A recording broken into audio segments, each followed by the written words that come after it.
Welcome to this week's episode. If you're new, a big welcome to you. But if you're here again, I love having you back. Thank you. And any feedback or comments or reviews is always really appreciated, and I love reading them. And if you've enjoyed every other episode, I know you're going to love this one because I only bring in the most lovable people that I possibly can. And this guest is no different. I really enjoy bringing on people whose energy speaks maybe sometimes louder than their words. And Nicola's definitely does. The energy will shine on through, and I hope that you pick up something magical from what she is going to share today, because that's what she leaves me with all the time whenever I see her or talk to her or I'm in her space. So, who is Nicola? Well, Nicola Laye. She is a woman that helps women breathe through life's biggest transitions and into who they were always meant to be. With over 25 years of experience as a breathwork practitioner, a mentor, and a space holder, Nicola has guided thousands of women through the most defining moments of their lives, from conception and birth to rediscovering themselves beyond motherhood. As the creator of Becoming, Motherhood on the Horizon, and Love Your Life, she weaves deep empathy, lived experience, and practical tools into spaces where women feel safe to let go of fear, find their center, and step into the next chapter with calm clarity and beautiful confidence.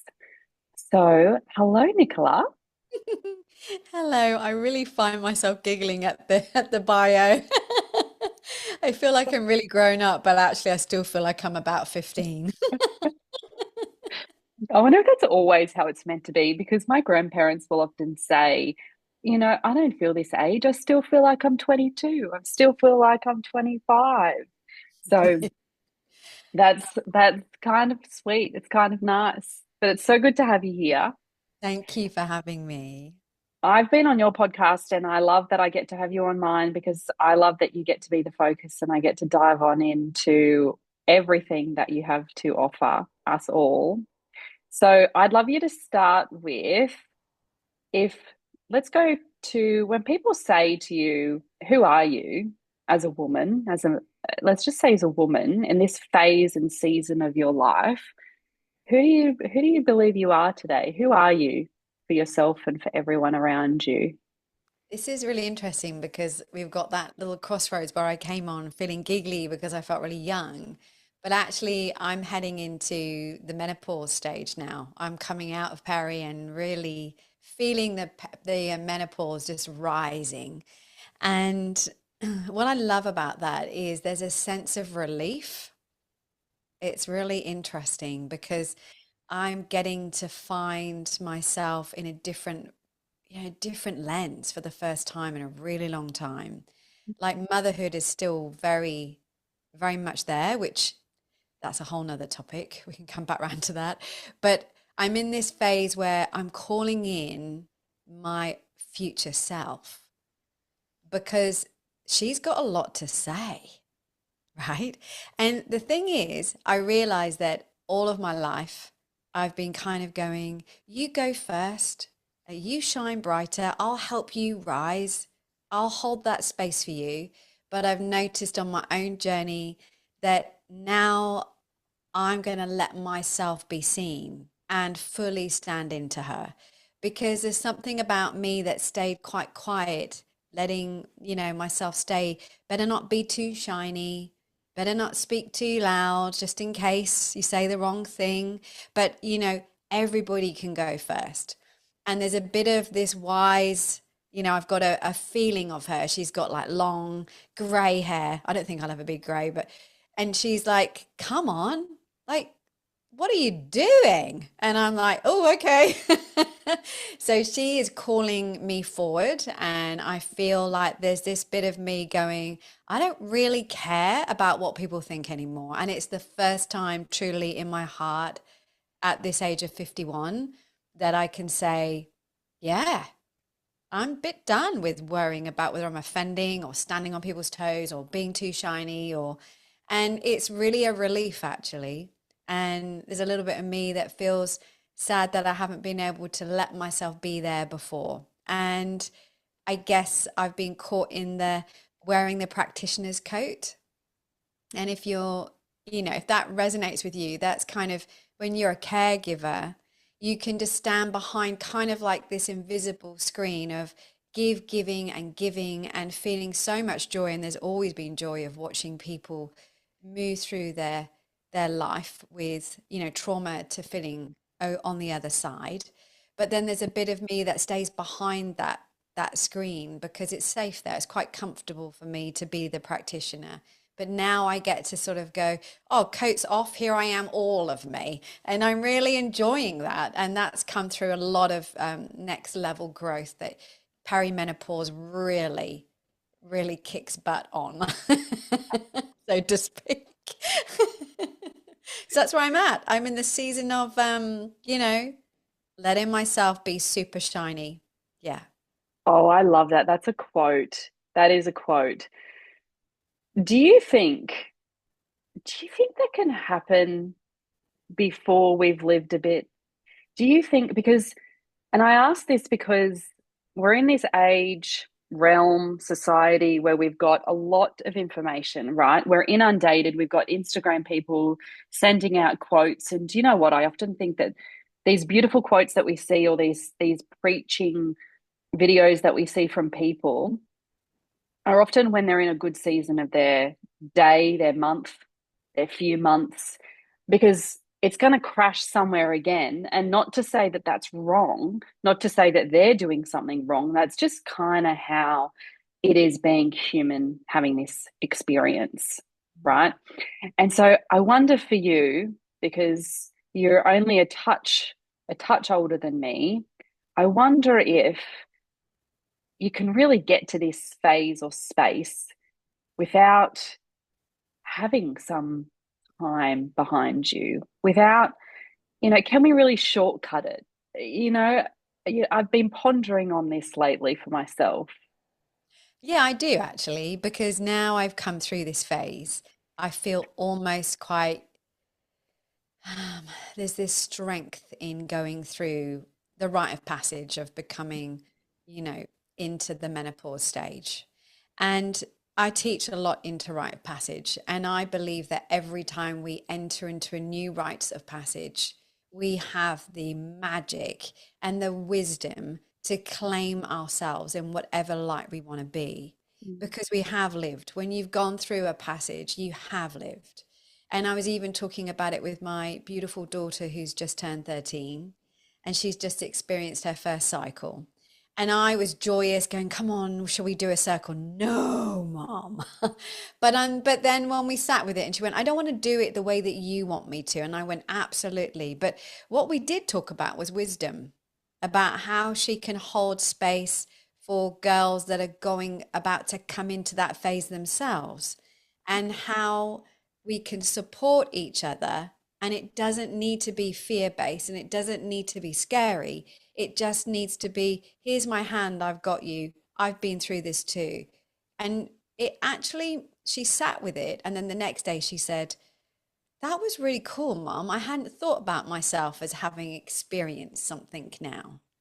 And I was like, yeah. So I actually believe that when you get through something in your life, whether it's a trauma or a rite of passage stage, whether that's, even your first sexual experience, your first birth of a baby, that is a learnt experience that I feel you can collect a little of that magic and move with it rather than going, oh, dampen down that experience. Oh, no one wants to hear that. Or I don't really know what I'm doing. Nobody does.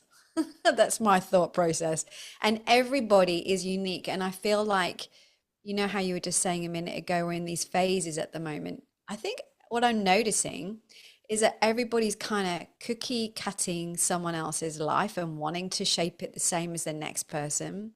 And I think we've forgotten our uniqueness and that some people are born actually with real deep wisdom. I really believe that. I was listening to this amazing 8-year-old doing a TED talk and I was like, oh, wow, who is that? who is that little girl? She's been here many times before. So Mm. there's that too, you know. So yes, if that answers that question, I feel, yeah, just claim it. Mm. Yeah. Yeah, that's interesting, isn't it? So with the explanation with your daughter, she gets to turn around and hold people's hands. And I was reflecting on this only today, and it's of course it's not a coincidence that you've just said that because I'm pretty sure that's the exact sentence that came out when I was writing.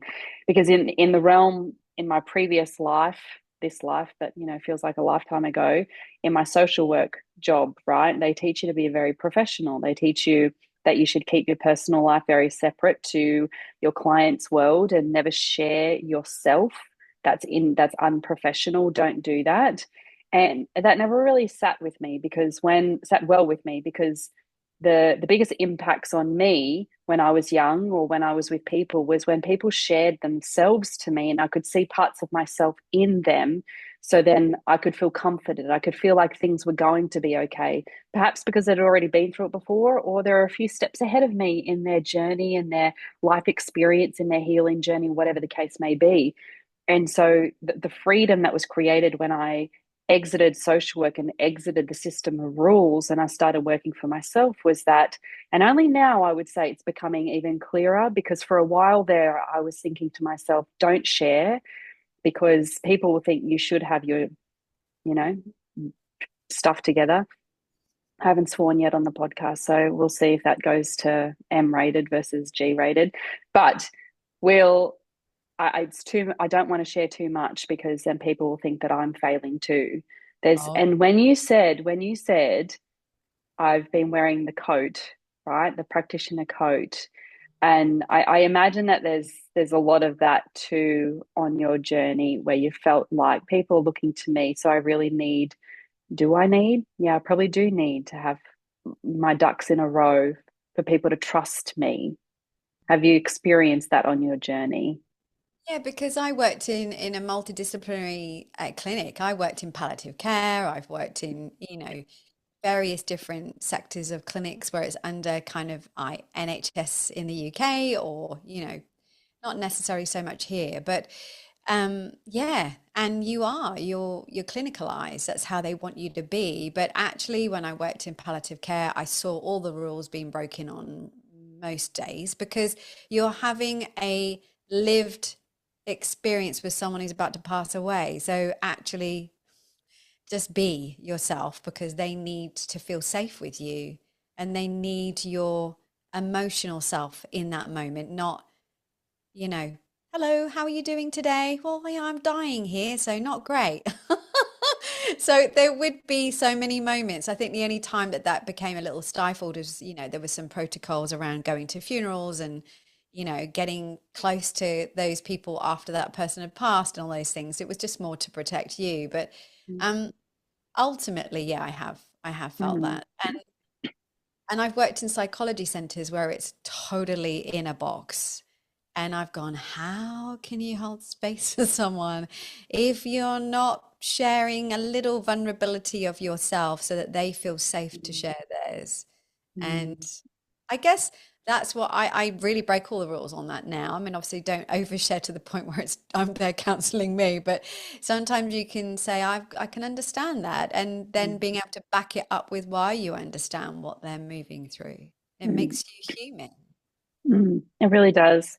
And so with the journey that you've had so far, what was pulling you towards the work that you do now? So what has it been about your life's journey, you know, what has made Nicola to date? What pulled you towards the work that you do now? Back then, palliative care. I was Mm, 26 years old. Yeah, I was 26. And I had been running my own clinic, a therapy holistic clinic in the UK. And I really loved it, but I was like wanting more. And it's always a privilege to be asked to go and work in a holistic, kind of palliative care system. And I got headhunted to go and work, and it was low paid, but it was still, you gave so many of your hours a week and ended up being in there and ended up, you know, working And like I used to look after like 100 different other therapists as well. We all went out in the community, and you'd take on so many clients and so many families, and they would be provided with holistic therapies, be that therapy as in massage or counseling or, whatever it was. So I went in and did on the wards. I didn't go to the homes at first, and I loved it. But at 26, I used to have this really weird, like, separation of life to going in, because my life was crumbling on the outside of my practitioner coat. I was, in financial situation because of a relationship that wasn't working. And I was really struggling because we're in a financial crisis in the UK at the time. So the clinic was really quiet. And you'd walk through the front doors and you would just let all of your life be behind you, because the people that were in there were at the end of their life potentially. And it was the most humbling experience. And you'd sit there and you would hold space. And holding space at the age of 26 is a really interesting thing. And I learned really quickly it was about listening and evaluating the moment that you walk through the door of their room, who's in the room, Mm. what's happening to that person.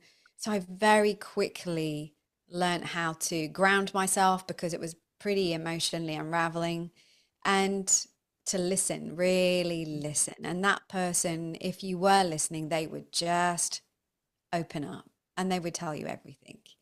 And Mm. very quickly, I noticed a pattern that was happening in the clinic and then in hospice care, where people would come with regret and sadness and pain and anger and stress in the clinic. And you'd walk in here and people would say, I remember exactly the time that my health deteriorated. This is what was happening for me. And I'm like, oh my gosh.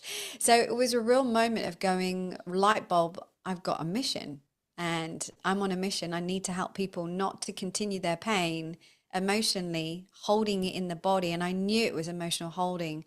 Didn't have quite the experience then to put it together in those words. But and then you'd sit and you'd watch people right to the end of their life.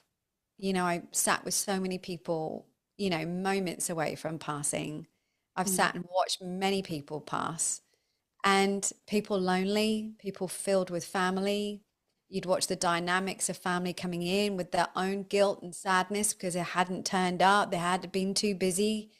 And it was a really big eye opener for me, but it was the breath. It was the end stage of breath that absolutely got me. I was just like, this is fascinating. This person is just coming to the end and you can hear it. And it was something like I can't even explain. And anyone that has sat with someone at the end stage, they'll know exactly what I mean. And then I ended up being in my best friend's birth of her first baby, completely no preparation, hadn't done any classes, hadn't done any prep for this baby. And I said to her, I'm just going to let you be now with your partner. No, no, you're staying. And I'm like, okay. And I said, what have you done? Nothing. I don't know. I'm just going to let everything happen. And I'm like, oh my God. So we started doing some breath that I was kind of doing in clinic, just more physio type work. But I thought, oh, let's play with it while we're in birth. Why not? So I was doing some pain work with her, and it was amazing. She did amazing. This is the girl that would take, a paracetamol as soon as she got even a twinge of pain. So she rolled through that without anything, and she was like a superstar. But when she was birthing at the end, just as she was about to get to that end stage, the breathing sounded super similar to end stage. And I'm like, whoa, my brain is just wild with, like, there is something here. There's a magic in the room, but there's also a passing, a moment. It's really weird. I can't even tell you. It was like a magical moment of going, there is the same energy, but it's got something different around it. And I've got to know what this is. It's like a secret to life. And that was it. I was hooked. I wanted to do birth work and I wanted to stay on it in hospice care. But, I evolved. And then I couldn't find people to learn more about breath with. It was really hard. It was a bit woo woo. The deeper breath at the time still is. And and it was really fascinating. So I did as much research, as many, workshops that I could get into. And then I landed myself into this random breath experience in the UK. And it was like a little sign on the outside of a clinic. I went, oh, I'm going to go. And she was from Romania. We did this transformational breath work. And I felt like I had just died and reborn, in that whole experience. And the breath was really exactly what I'd been listening to. And I was trying to explain it to her. We had some language barriers, but she knew I knew, and we were just like, and then the next day I went to find her and she disappeared. I couldn't find her again, never found her again since. And that was it. That was my entry into this is my work. This is my life's work. I don't know how I'm going to learn how to do this, but I'm going to do it. And yeah, I was on a mission, and that's where it began. Wow, wow, wow. So many goosebumps while you're sharing that. Yeah. How did, because I think one of the most important things for us, or what I often see within the client work I do, is this pull towards something greater, or this pull, like what you just explained. I now know this is my work. I know, Yeah. I know. Can you share how was there a mix between certainty and fear of leaping into the unknown of what this is going to look like? Was it just certainty? Was it total trust? Was it doubt? Can you just share what that's like? Because I think we may misunderstand the junctures of our life that big decisions need to be made, and we expect it potentially to be like rainbows and really clear guidance. And sometimes it doesn't show up like that. Maybe sometimes it does, but a lot of the times it doesn't. So, can you share a little bit around, I guess, that moment where you decided this is my work? How did you know? I know you just told the story, but what was felt within you? It was like I wanted to get a megaphone and go outside and say to everybody, you need to do this. Everybody needs to know their breath, because it is a moment of I am alive when you're breathing. I'm actually here. And if anyone's ever had an experience of asthma or lack of breath, it is like, am I going to survive? So it's a real moment. Your breath is so linked to your emotional self, to your being here in this moment, in this lifetime. It's so much wisdom inside breathing. So when I had that experience, I walked out from there and I was just kind of like, this has to be the way, because we're talking too much. We're not listening. We're not listening inwards. We're not listening to our environment. We're not listening to what we actually want. Like we're like sheep waiting to be told where to go. And I think that the breath is this beautiful magic where the ego, the talking mind, kind of quietens right down, and you get clarity that you haven't had before. And you get this sense of purpose, life. Like, what am I here for? And it is every time I breathe, which, by the way, is a date with myself nearly every single week. I still feel it. Like for the first time in a long time, I recorded. I've got so many recordings. I went, oh, I'm just gonna listen to one of my recordings, and I rarely do this. Like, man, I always get led by someone else. And I laid there and I had a big cry, and I woke up and I went, oh my gosh, I am the luckiest person to have found something that I feel so connected to on a full energetic cellular level, that one day that I came out of that breath and went, I just need to tell everybody. I don't know how this is going to be, and it's going to be received in a really weird way because, and it's interesting because now breathwork is huge and everybody thinks that expert breathworker. Um, but I've been feeling the wisdom of this for, I'm 51 now, for a really long time. So it's deeper than just a modality. It's a practice of life, being here, and Mm, it gives you so much wisdom. So it's a deep, like, gut calling. It's not even a maybe, will I, or, it wasn't even, am I going to make money from this? Let's put a business plan together. This was I've been doing this for a long time. I think I must have done this in other lifetimes before, because mm, this is like a remembering in my body that this is what I'm here for. And mm, so it became like I've got to make this work. I've got to show people how to be out of pain. And this is going to help everybody to not feel caught in the small stuff. And I Mm. think that if you look at anybody's home, most people, you go in and they might have the odd self-help book, right, sitting on the side or collecting dust, which is usual. Or, they're sort of looking at ways to help themselves. But actually, unless you're working with a practitioner, you can't really read yourself out of stress and anxiety. You've got to experience being held and supported. And that's what the breath work does, is it's a magic that you have within yourself, whether you be led or you do it by yourself. If you let yourself connect to yourself, things change. Mm. You explain it so beautifully, and of course you do because you've been doing this for such a long time. So with you now focus on birth. Okay, so where we've gone from the end of life, and now of course you focus on the beginning of this life. So what what is it that you begin working with mothers, but also women who are preparing to become mothers? What do you see is so important? And I want to go postpartum afterwards because I think a lot of the women listening to this will already be mothers, but I think there's still a lot to learn from preparing our bodies or reconnecting with ourselves before we're trying to fall pregnant, which is where you begin. So where do you start with when you work with these women? What is it that you're doing with them? I'm getting to understand their belief of themselves. Mm. It's really it's the same magic that I heard at End Stage. That all feels very similar. It's all rite of passage. It's all in our moments of being able to change into the next phase of who we are going to be, like from your first cycle to becoming into, they call it woman, but we're all born women. But and then the next time we get to change anything is when we birth our first baby. But your body remembers the birth of yourself.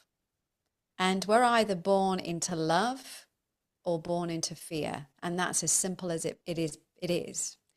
A baby being born and held in utero in a woman's body, they are already learning and they're already educatable in the womb. So they already know and they already feel the nervous system of their mother. Mm.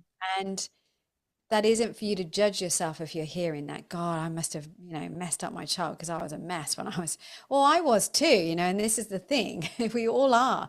And then you're born, and sometimes it's out of control how that happens in terms of how your baby is received.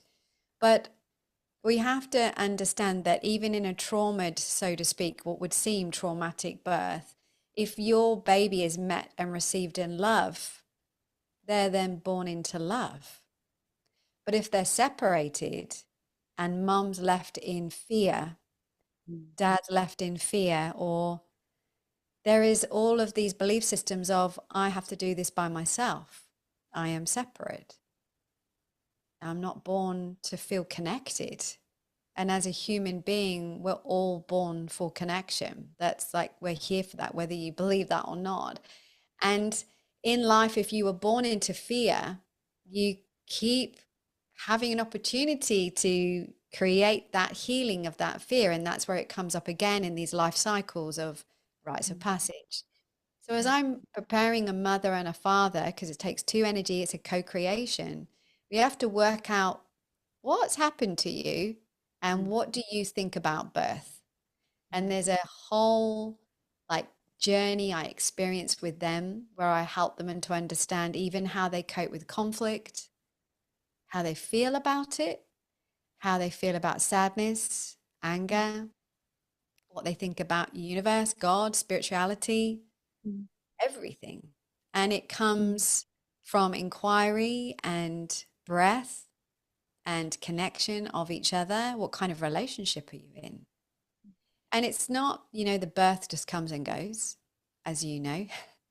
And you can hypnobirth yourself to the hills. But if you've got a deep existing fear that you don't want anyone to know, or it's like an elephant in the room, that is rising as you walk into that birth. And that's what I'm there for. I'm there to bring the light to the fear and just bring a lot of love to it and acceptance and hold the person's hand as we venture into it with curiosity rather than being, oh, I'm going to run away from that. I'll just get an epidural. It will all be okay. I'm going to have a C-section because then I don't have to feel this thing that's coming up for me.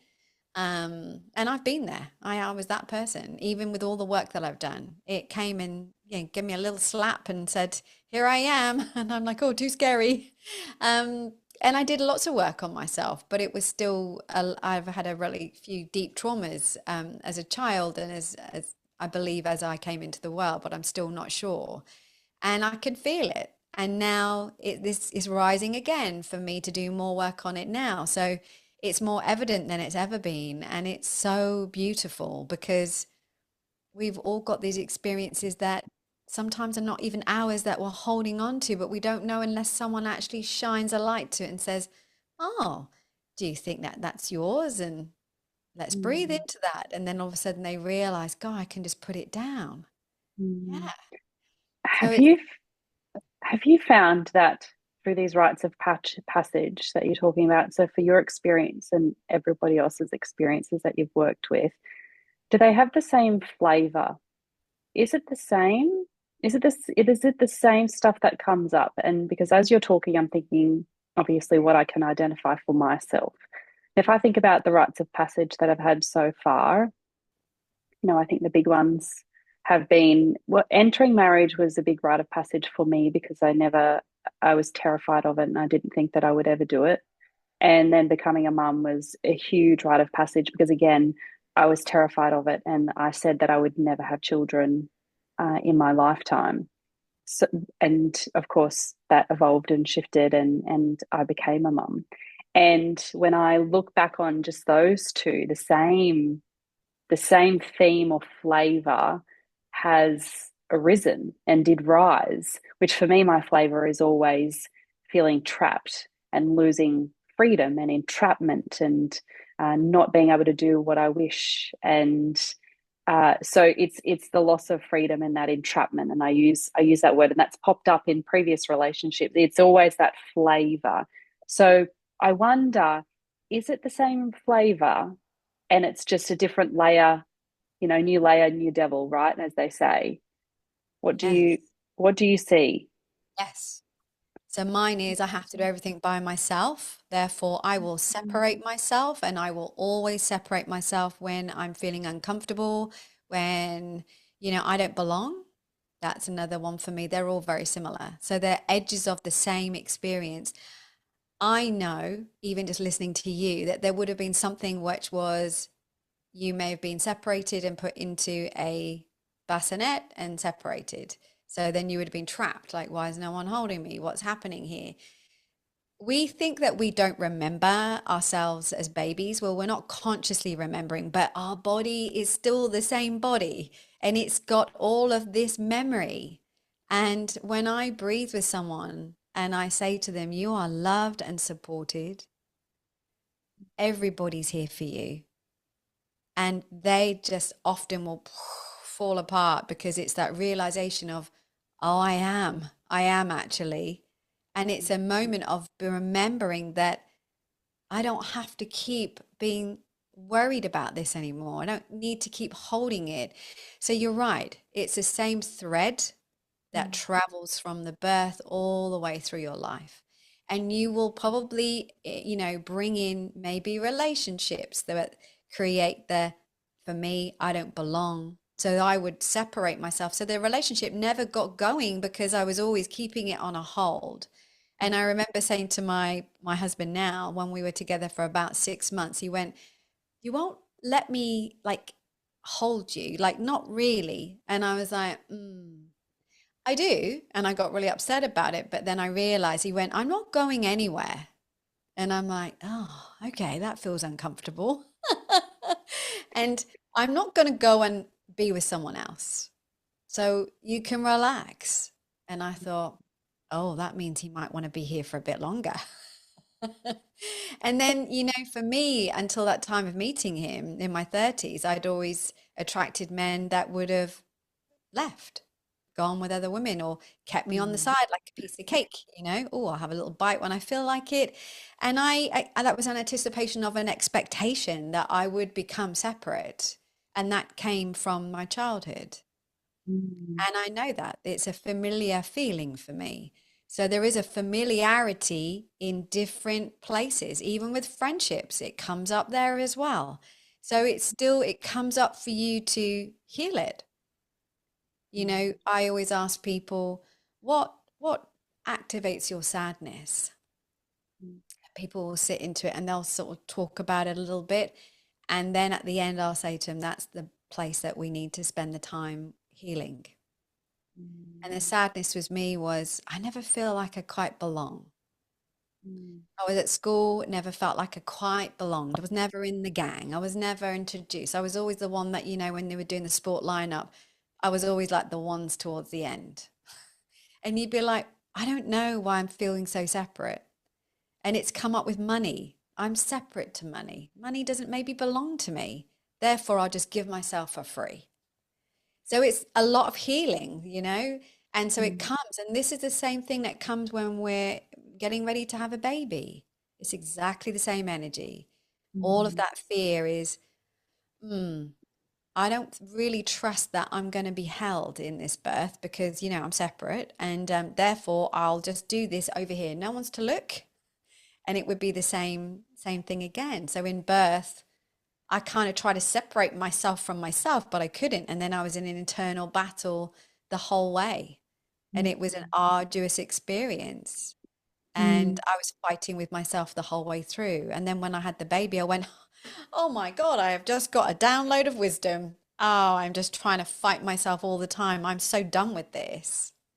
Wow.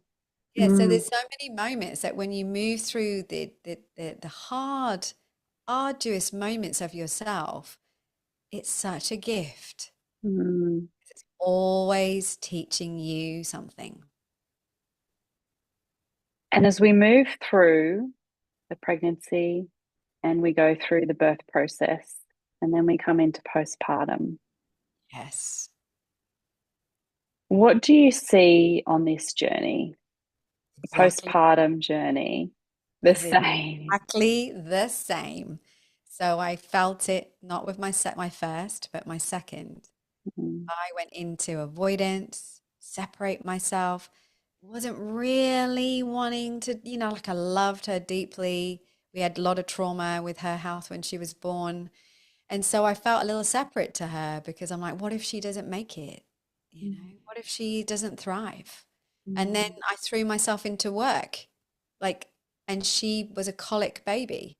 So she mm, was wanting to be attached, and I wanted someone else to take it and take that crying away from me because it's making me feel overwhelmed. I can't do it. I'm not good enough to sort that out. So there must be something wrong with her. So if you go sort her out, then we're all good. Bearing in mind my husband works away a lot, so I was separated from him too. And so it was a lot of like, and then I was like, oh, I think I might have this is the next level of me coming into seeing this. And I remember just sitting there going, I have to do everything by myself. And I don't know, and I know that a lot of people listening to this will resonate with that because it's a common thing that I hear from women. I have to do everything by myself. He never does anything to help me. mm, I'm always doing everything. mm, And it's that resentment and it's like toxicity that builds up and builds up. And then you just want to explode as a mom. And I think moving from first child to second is the bit where if you haven't worked it out, it's going to come up even louder. And you can't run away from yourself. So then that's when, bless, system fails us because it's like, well, we need some antidepressants, we need these things, and something wrong with you. So, but it isn't. It's a rite of passage of picking up the responsibility to see yourself and being accepting of, I'm okay, actually. I just got to be supporting myself better and I've got to ask for help and I've got to mm, lean into where it feels hard. And Mm, postpartum, I would say, is the hardest ride that no one really talks the truth into. mm. So because I wonder if we can kind of get stuck in that period Yes. because I've worked with mums now. I've worked with mums for many, many years. I have not worked with mums of newborns. I usually work with mums of children, probably ages 3 and 4 upwards. And I Mm. know that I've heard from mums that they have felt this same way, whatever way they've come to me with, whether or not that's overwhelmed, completely disconnected, lost within themselves, burnt out, since their child was born, right? And I wonder if we can get stuck in that. And because obviously I haven't gone through menopause yet, and I've just gone through the birth of my daughter 18 months ago. And to this point, it's absolutely the most challenging period of my whole entire life. And those challenges continue to pop up because, like what you're saying, there's things that I will still need to look at. And I don't know that 18 months has been long enough for me to do that, since the first 6 months I was just trying to stay alive and keep her alive. And maybe the first 12 months, to be honest. And so I wonder then, from what you see and your own journey too around all of that, what's what has us stay stuck there if we do? And then what is maybe a first step or two for somebody listening to us who wants something super tangible and practical? What is it then that would help guide us to a different way of seeing ourselves or feeling what we've been experiencing so we can release it somewhat? I often, there's a lot of wisdom in grandmothers. And I think that we have stopped listening to our elders, Mm, women that were early post war, and we're still here on this earth, so we need to listen in. They kind of had it a little right because they would all help each other out. We didn't have phones, we didn't have distractions, we weren't in the you've got to answer that text right away, otherwise. So we weren't distracted. So we would, have a latchkey door, and people would come in and out, and we would gather more as family. We would gather more as community. There would be more talking. Sometimes, that each era has its own downfall, clearly. But mm, I think what I noticed is that I think we've lost community. And I'm not the first person to say that, of course. So many people I hear say this, but it's true. We've lost the ability to ask for help, to mm, have a village, to have the distraction is so huge now. mm, It's like a creeping epidemic, of being distracted. And we're not present even when we're like with our kids. I've been guilty of this, and I'm going to be very transparent. I remember when I had, one as just walking and one, moving around the house quite freely on the phone trying to read something, and my one kid pulling at my leg and the other one going, "Mom, mom, mom, mom," and I snapped. And then I just felt this, oh my God, this device is creating this wedge. So mm, postpartum is about asking for help. mm, And I think that that's the most important thing that we could do in this era of life is to put your phone down unless you're listening to someone that's going to add value. mm, You are not the same as the next person on the Instagram. What they're saying that they're doing and how they're turning up is often completely opposite. I can promise you, I've worked with a lot of these big influencers. And be yourself. Tell people that you're not okay if you're not okay. Get help. Ask friends to come over.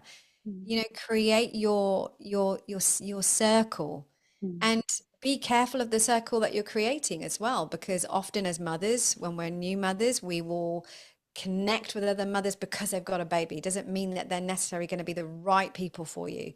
So noticing when you're with someone, do you feel like yourself? Do you feel like you can say what you need to say? Do you feel you come away from a conversation feeling like, I feel really good, even though I've had no sleep today? Or maybe I feel good because I actually felt like that was a friend. Start to build yourself. And if you are in areas of Australia or wherever you're listening from and you don't have a big community, that is the time to connect with people that are running communities where you can be, connecting with other women. It is beautiful.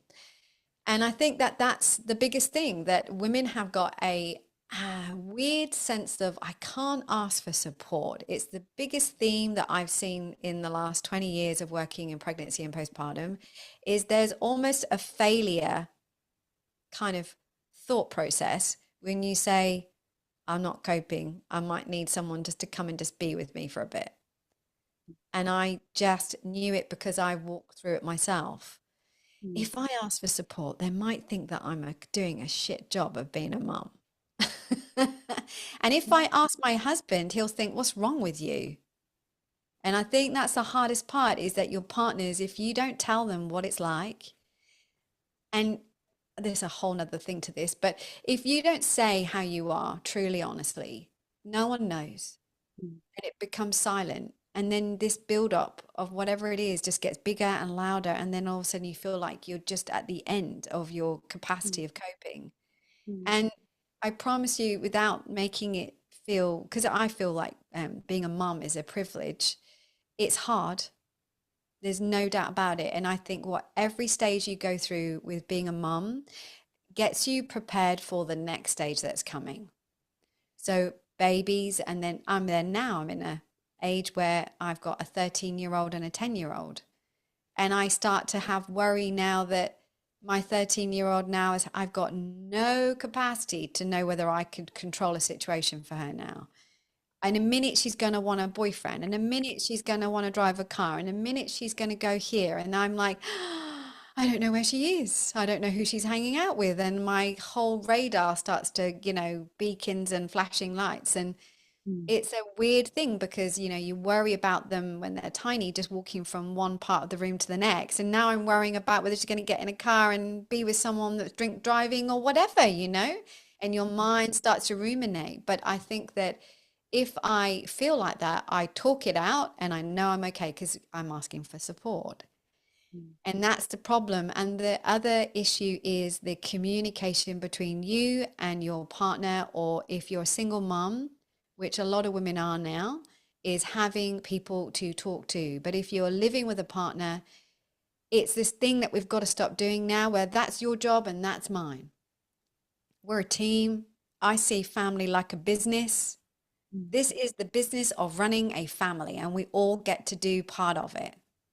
And mm, if you can start changing your mindset from, I've got to do all of these things because he goes to work all day. Oh, no, no, you've got to stop thinking like that, because I stopped that super early in becoming a mum, because I could see the generational, this is what you do.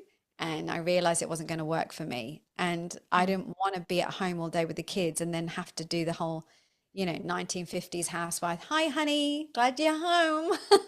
I just wasn't going Here's to your be. dinner. Yeah, exactly. And I listened to Anthony's great grandmother before she passed, and she said to me, what is this little magic that you and Anthony have? Because I haven't seen it. I don't see it in many families, I don't see it in many couples. And I said, we talk, even talk through really difficult experiences, even really hard topics. We will listen and we will talk it through and we will come up with a solution together. And there's no hard rock that's not been unturned. We have to do that because I want to stay with him, and I want my children to learn from modeling a good relationship. And Mm, we call each other out and we hold each other in the hard times. And I think that's what we've done. Is I learned quite early on from him just saying, I'm not going anywhere. mm, And knowing, and I know that's not going to be for everybody, but I do notice that that was me learning that support is paramount for me to be thriving in life. And it's everybody needs support. No one mm, can do this by themselves. As Brene mm. Brown would say, we weren't meant to do this by ourselves. No, I think we go through phases of learning so much to then realize how simple it needs to be. So with all of the, I'm probably similar to you and you're similar to me, where we've gone through lots of different programs, coaches, mentors, lessons, learnings, workshops, retreats, all of the things, right? Lots of different things. I've tried lots of different things. And then you get back to what you see being the most impactful and what really makes a difference. And they are the simple things like what you're saying, connection, and really hearing each other and asking for support. I had one client share with me a few weeks ago. She said she's in her early 40s. She has two teenagers, and she said, have always felt like I'm screaming and nobody's listening. And for the Yes. first time, Jess, I feel like I'm being heard. And that's just because I was listening. That's it. I was listening without judgment. And this woman could not stop crying because she just finally felt heard. And so I think for anybody listening, when we're in the noisiest parts of life or the most overwhelming parts of life, we've got to strip it back to the simplest things because they always are the most impactful. And coming back to connection and supporting each other and asking for help is so critical and kind of glorious, isn't it? Yes. It's kind of glorious when you get to be that person that asks for help, but also is asked as well. There's something so connected and warm and fuzzy and like a hot cup of tea when you just realize we're all human, just doing the best that we can, and we can just hear each other through it all. So keep it simple, I Yeah, think, is the totally. beautiful message. And just know that, you're not doing anything wrong. Mm, I think these babies, they don't come with a manual.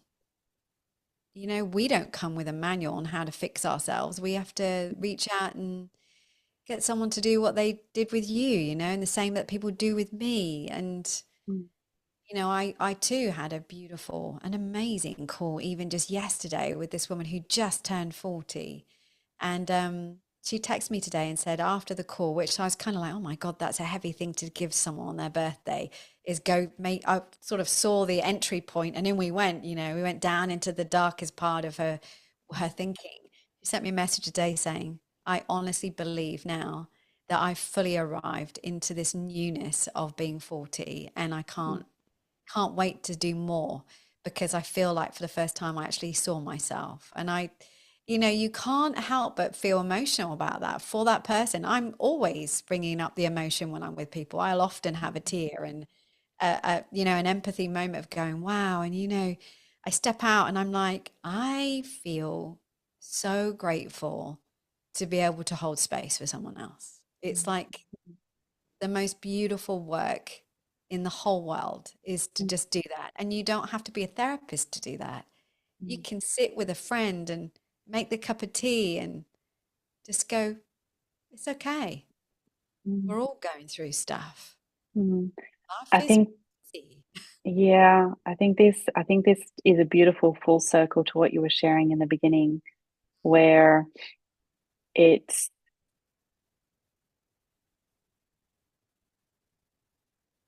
it's gone blank. It was right there for me. I'll edit this part out. What were you saying in the beginning? It was right there. We did a full circle, Nicola. We did a full circle. We did a full circle on being in palliative care, listening.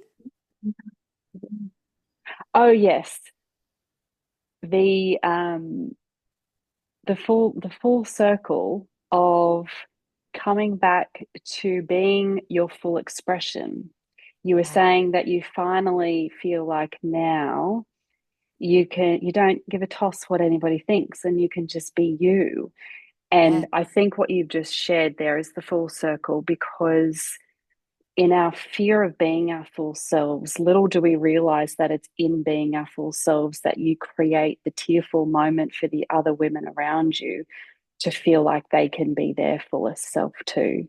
So you may not have seen us, but we both had tears in our eyes when Nicola was just saying about this message she received from her client. And it's because I feel, I know this for myself, and it's obviously clear for you. When I see the winning, aligned, gorgeous realizations of women, it makes me cry. I feel so happy for women. I feel so inspired, and I just want to get my pom poms out and I want to jump on the jumping castle with them, and I want to cheer for them so Same, loud. same. And I just feel like whenever you doubt yourself from being glorious and radiant and loud, if you want to be quiet, if you want to be happy, if you want to be expressive, that is the gift for the woman beside you. Please remember that. That is the gift. So Yeah. that is the full circle. I that message. Oh, I love this. Nice, doesn't So it? yeah. So if if there's anything that you could leave the listeners with today, with everything that we've shared today, what is it for you? What would you like to leave them with? It's a really big question. I feel like there's so many things, but I feel like really just notice yourself and notice you're you're amazing just as you are right in this moment. And we're always a work in progress because we're human. And forgive yourself. Just come to some self-forgiveness, self-compassion. Stop being so hard on yourself. Because, the truth is that we're women, we are the glue of the world. We really are. We birth life, we birth creation. Our children are looking through the eyes of our lenses until they're old enough to be able to do that themselves. And be joy, find the happiness in the moment. Get down on the floor, play with your babies. You know, don't, looking through their eyes and remind yourself that you were little once too. And, don't be so hard on yourself. Mm, I think that when you can come to that softness, it doesn't matter if the sink's filled with dishes and the vacuum is, collecting dust.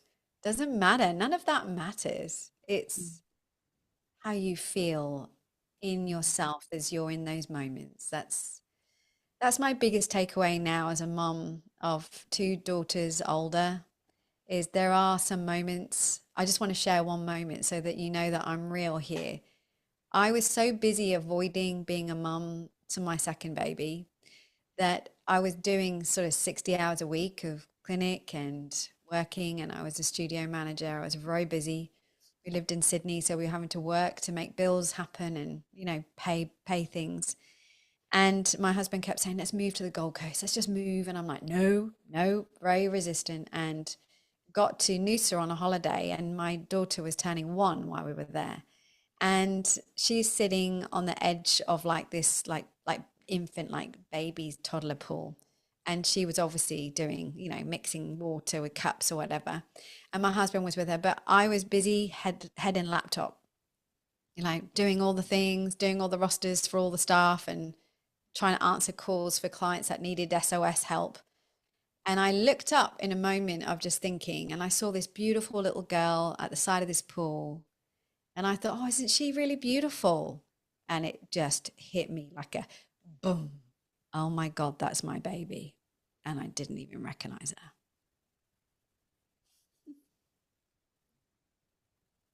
That's a moment. it really is. My gosh, So don't forget to enjoy it. that's a really powerful finish. And the reason that tears are coming, and the reason that tears will come for many listeners, is because we can all relate to that in some way, right? Yeah. Distraction. Yeah. Yeah, that's right. Yeah, from the real gift. Yeah. Yeah. That Yeah. was a moment I never forget. And it still hurts just to say same today. Yeah. And that's forgiveness, just like wake Mm. up. And you know what I did? I called across to my husband and I went, let's move. And he went, you what? oh, and let's move. And I just knew, I knew I had to change something to, otherwise it was just not going to end up so well for them. You know, as the girls grow up, what kind of mum am I if I am putting rotors and other staff and other people and other people's businesses before my little 1 year old? Like, who am I? And I'm so glad that I did, because 10 years on, she's just, she is more of a sensitive child, and I need to be very aware of myself when I'm with her. So it's that moment of forgiveness, Mm, loving of myself in all the moments, whether I got it right or I didn't. And just knowing that, just to soften. mm, It's mm, okay. We're all going to make mm, mistakes, and it's just life. mm. Thank you. Thank you for sharing that. You're welcome. I've been Where, for a long time. yeah, where can we go to find more of you, to see what this gorgeous world of breath work is like with Nicola and everything that you do? So I do hang out quite a bit in Instagram, because I'm trying to help women that are just, in this phase of life, and that's where you're sitting mostly. So that's Nicola_Laye. And I do run quite a few opportunities for you to come and breathe with me online. I do quite a lot of online virtual events, and have my own little communities of breath practice, because I believe that everything is in practice. You Mm, keep practicing and it gets better. And if you're living on the Gold Coast or Brisbane, I do lots of in-person events too. mm, beautiful. And I will have all of the links in the show notes too, for you to easily access everyone. So thank you for joining us. I Thank you. hope you've been able to smile and cry along with us. And I hope that moving forward, you can be a lot more compassionate and loving towards yourself and therefore others. Thank you for joining me, Nicola. This has been gorgeous. Love you. Love you too.